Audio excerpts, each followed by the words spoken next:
It's time. The first garden bed is full. Check this out. This is the Vevor bed. It's a 4-foot by 8-foot bed, 2 feet deep. I have it this deep because my plan is, as I get older, I expect my mobility may be impacted. Don't know. But it's easier to weed higher up, or I can put a bench here. We will end up grading around the sides a little bit over time if that's needed, but it is time to plant the first thing. Before we do that though, check out this soil. Isn't that nice? Come in close here. You're way over there. Nobody can check out the soil.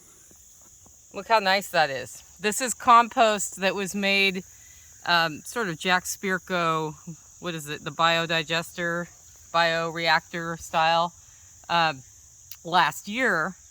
And what we did was we put logs in the bottom, but not where the braces are, because when the logs decompose, then the braces fall in, it collapses the bed. And then we put soil from around here, some soil that we got from nearby, and then topped it off the top layer. We put other things in there like lactobacillus, rotten milk, what else?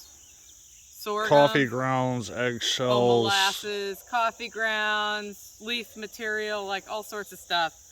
And then topped it off with the compost. So this one's ready for planting. It actually comes with this free nut that I just got rid of. The funniest thing about the Vevor beds is the trowel though. Check out this trowel.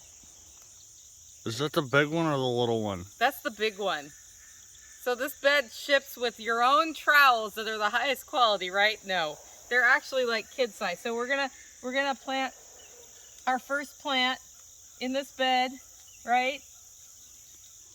Yeah, there it is.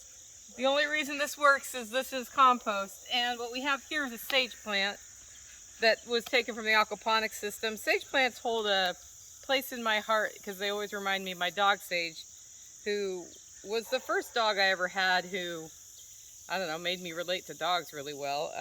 She didn't live as long as I wanted her to, but she died a couple years ago. So in memorial of Sage, we're gonna christen this garden with a sage plant. It's actually easier to dig with my hands than that trowel, just for the record.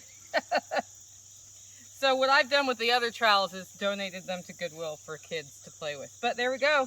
First plant. I'm putting it in this corner so it can kind of spill over the side long term, which it will do based on what it did in the aquaponics system.